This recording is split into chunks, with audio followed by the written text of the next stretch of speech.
억울하게 임금이나 퇴직금을 받지 못해서 노동청에 가셔야 하는 상황, 상상만 해도 좀 막막하실 텐데요. 가시기 전에 노동감독관들이 어떻게 업무를 진행하는지, 나의 사건은 결국 어떻게 진행이 되는지를 미리 알고 가시면 긴장감도 줄이고 또 좋은 결과로 연결이 될 수 있습니다. 제가 7가지 소개해드리도록 하겠습니다. 첫 번째, 가장 마음의 준비를 하셔야 되는 부분인데요. 근로감독관은 여러분의 상담사가 아닙니다. 억울함을 해소해주는 상담사가 아니라 노동관계 법령에 위반 사항이 있는지 처벌이 필요하면 처벌을 하는 수사관이고요. 특별사법경찰관입니다. 그래서 여러분들이 처음 가시면 왜 이렇게 근로감독관이 나한테 냉정하게 이야기를 하지? 라고 하면서 조금 섭섭하게 생각을 하시는 분들도 많아요. 하지만 근로감독관님들은 일단 많은 사건을 동시에 처리하고 계시고 여러분들의 사건 조사를 진행할 때도 조서를 그 자리에서 바로 작성하시는 멀티태스킹까지 하고 계시는 거기 때문에 조금 더 여러분들께 섬세한 케어는 어려우실 수 있다는 점 미리 알고 가시면 마음 상하실 일이 없을 것 같아요. 두 번째는 진정의 프로세스를 미리 알고 계시면 내가 지금 어느 단계까지 와 있구나, 앞으로 어떤 거를 해야 하는구나, 이런 걸 조금 더 아실 수 있으세요. 처음에 진정 접수를 하고 나면 노동청에서 감독관 배정을 해주고요. 그 다음에 얼마 안 있다가 출석하라는 연락이 와요. 그러면 조사 받으시고 일정 시일 지난 다음에 결과가 나오는데 저 같은 경우에는 조사 받으러 가시기 전에 꼭 의견서를 정리해서 제출하셔라 라고 말씀을 드립니다. 미리 의견서를 제출하면 감독관님들이 조사를 하기 전에 어떤 것을 물어봐야겠다라는 것이 정리가 돼서 좀 더 깔끔하게 사건이 진행이 되기도 하고요. 양측에서 서로 다른 주장을 할 텐데 상대는 의견서를 먼저 제출을 해서 뭔가 프레이밍이 되어 있는데 나는 아무런 의견서도 작성하지 않았다 라고 하면 저는 좀 불리해질 수 있다고 생각을 해요. 그래서 저는 꼭 의견서 제출을 당부드리고 혹시 이런 법률 문서 작성이 어려우신 경우에는 노무사의 도움을 받으시는 것을 권장드립니다. 네, 세 번째는 근로감독관의 합의 권유에 흔들릴 필요는 없다라는 말씀인데요.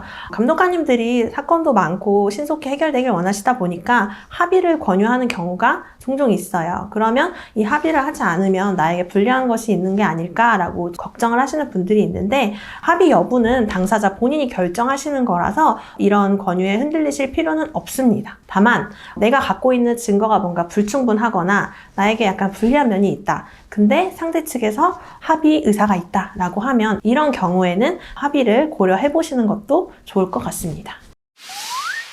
네 번째는 숨겨진 체불액을 찾아라입니다. 내가 연장, 야간, 휴일 근로수당을 못 받았다라고 청구를 할 수 있지만 사실 들여다보면 연차 휴가 미사용 수당도 받지 못했을 수 있고요. 정황에 따라서 해고 예고 수당을 못 받은 경우일 수도 있습니다. 그래서 단순히 임금, 퇴직금 내가 못 받은 거 이 정도 있겠지라고 생각을 하지 마시고 구체적으로 내 급여 수준에 맞춰서 정확히 계산이 됐는지를 확인해서 체불액을 산정하는 게 중요하고요. 이런 부분은 계산이 어렵다라고 느껴지시면 노무사 도움 받으시는 것을 꼭 추천드립니다.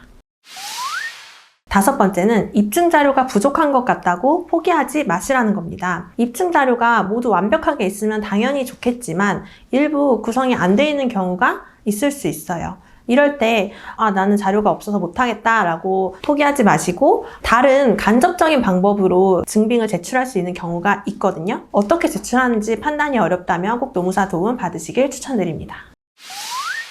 네, 여섯 번째, 대질 조사는 필수가 아닙니다. 대질 조사라는 거는 사용자, 근로자 다 같이 한 번에 출석을 해서 근로감독관이 양쪽에다가 질문을 동시에 하는 방식이에요.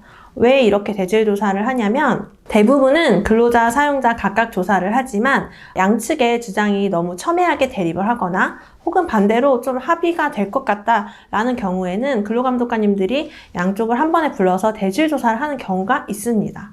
하지만 내가 지금 임금체불로 사업주를 보기가 껄끄러운 상황에 대질조사까지 하는 것은 굉장히 부담이 될 수 있어요. 이런 경우에 근로감독관님께 미리 나는 대질조사를 하지 않겠다라고 말씀 주시면 얼마든지 조율이 가능한 부분이니까 미리 좀 꼭 말씀하시기를 추천드립니다.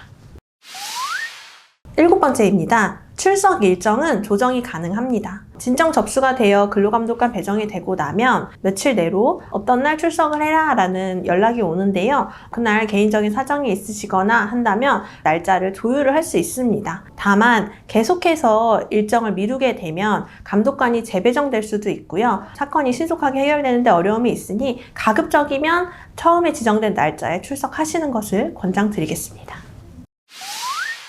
노동청 방문은 굉장히 힘든 과정이지만 준비가 잘 되어 있는 분들이라면 본인의 권리를 찾으시는데 아주 중요한 절차가 될 수 있습니다. 너무 걱정을 하지 마시고 차근차근 준비해서 노동청 방문하시는 걸 추천드리고요. 도움이 필요하신 경우에는 박은지 노무사에게 연락을 주시기 바랍니다.